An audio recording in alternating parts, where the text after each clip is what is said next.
오늘 본문 사도행전 9장은 사울의 회심과 다메섹에서의 전도 활동, 그리고 사울의 피신과 예루살렘 귀환, 마지막으로 베드로의 활동이 주된 내용입니다. 오늘 본문 첫째 부분은 사울의 회심 이야기입니다. 1절을 보면 사울이 주의 제자들에게 대하여 여전히 위협과 살기가 등등하였다고 알려줍니다. 사울은 대제사장에게 가서 다메섹 여러 회당에 가져갈 공문을 요청했습니다. 그 공문 내용이 2절에 나오는데 예수님을 따르는 사람을 만나면 남녀를 막론하고 결박하여 예루살렘으로 잡아오도록 한 것입니다. 그런데 다메섹에 가까이 이르렀을 때 사건이 발생합니다. 갑자기 하늘에서부터 빛이 사울을 둘러 비쳤고 땅에 엎드려졌는데 사울아 사울아 내가 어찌하여 나를 박해하느냐 라는 소리가 들렸습니다. 이 소리를 듣자 사울은 주여 당신은 누구십니까? 라고 물었습니다. 그러자 나는 내가 박해하는 예수다 라고 말씀하셨습니다. 7절을 보면 사울과 함께 다메섹에서 전도 활동을 하던 예수님의 제자들을 체포하려던 동행들이 있었는데 그들은 소리만 들었고 아무것도 보지 못했습니다. 모든 일이 그쳤을 때 사울은 아무것도 보지 못합니다. 결국 사울은 사람 손에 이끌려 다메섹에 들어갔지만 3일 동안 보지도 못하고 먹지도 마시지도 못하는 신세가 되었습니다. 10절은 그때라고 시작하고 있습니다. 주님이 아나니아에게 환상 속에서 나타나 일어나 집 가라 하는 거리로 가라고 말씀하십니다. 다메섹에는 동쪽에서부터 서쪽으로 곧게 난 1.6km의 직선 도로가 있었는데 이 도로를 직가라고 불렀습니다.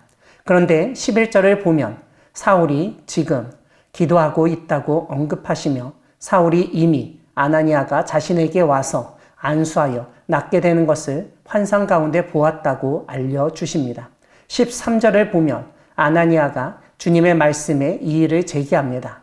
아나니아에게 사울은 예루살렘에서 성도들에게 해를 끼친 말 그대로 신앙의 박해자였습니다. 더군다나 사울이 기세가 등등하여 다메섹까지 와서 주의 이름을 부르는 사람은 남녀 할 것 없이 결박하려고 대제사장에게서 권한을 받았다는 사실도 알고 있었기에 거부하려 했습니다. 하지만 15절에서 주님은 가라고 다시 한번 명령하십니다. 그리고 아나니아가 말했던과는 정반대로 사울은 예수님과 제자들을 박해할 사람이 아니라 예수님의 이름을 온 세상 사람들에게 전할 하나님의 택한 일꾼이라고 설명하십니다. 결국 아나니아는 사울을 찾아가서 안수하여 사울이 다시 보게 되었고 세례를 받고 음식을 먹어 강건하게 되었습니다.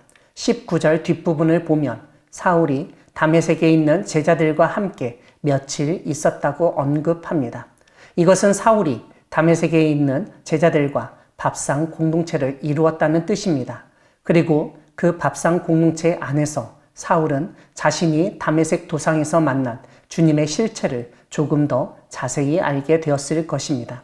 오늘 본문 둘째 부분은 사울의 다메섹에서의 전도 활동과 피신 이야기입니다. 20절을 보면 사울은 즉시로 각 회당에서 예수가 하나님의 아들이심을 전파하였습니다. 21절은 그의 전도를 들은 사람들이 다 놀랐다고 설명합니다. 또한 22절을 보면 사울이 예수를 그리스도라고 증언하자 유대인들도 당황하였습니다. 그래서 결국 유대인들은 사울을 죽이기로 공모했습니다. 그런데 하나님의 은혜로 그들의 계획이 사울에게 알려졌습니다. 함께 생활했던 다메섹의 제자들이 사울을 광주리에 담아 성벽에서 달아내려 도망치도록 도왔습니다.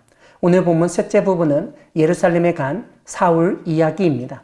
사울은 예루살렘에서 예수님의 사도들을 만나고자 했습니다. 그런데 그들은 사울을 두려워하였습니다.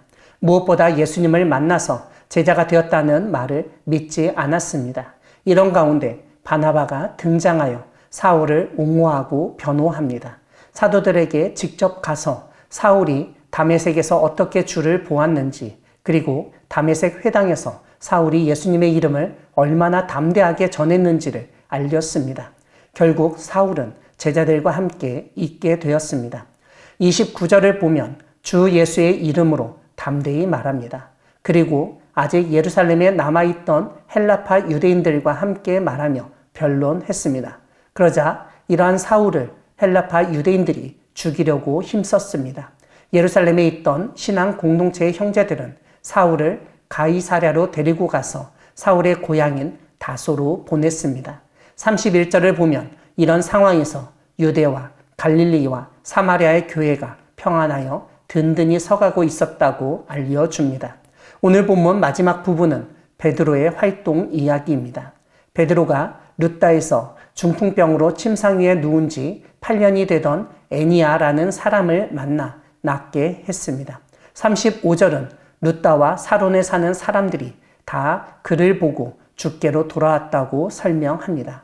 또한 베드로는 요바에서 죽은 다비다라는 여제자를 다시 살렸습니다.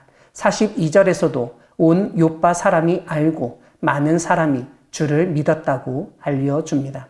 사랑하는 광야교회 성도 여러분, 하나님은 사울을 통해 사람이 변할 수 있다는 사실을 알려주신 분이십니다.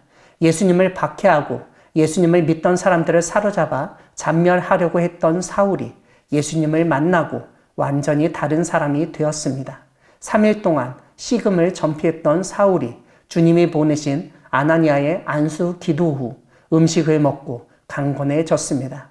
주님을 보지 못하던 눈이 새롭게 열리고 영육이 강건해졌을 때 사도 바울은 주님을 담대하게 전했습니다. 우리도 주님을 만나면, 주님의 은혜를 누리게 되면 잘못된 사고와 행태, 거짓되고 추한 옛사람을 벗어버리게 됩니다. 무엇보다 주님을 바로 알게 되고 주님을 증거하는 삶을 살게 됩니다. 성령 충만한 가운데 신앙의 눈으로 주님을 바로 바라보고 사울처럼 주님의 그릇으로 쓰임받고 주님께 영광 돌리는 우리 모두가 되기를 소망합니다. 아멘.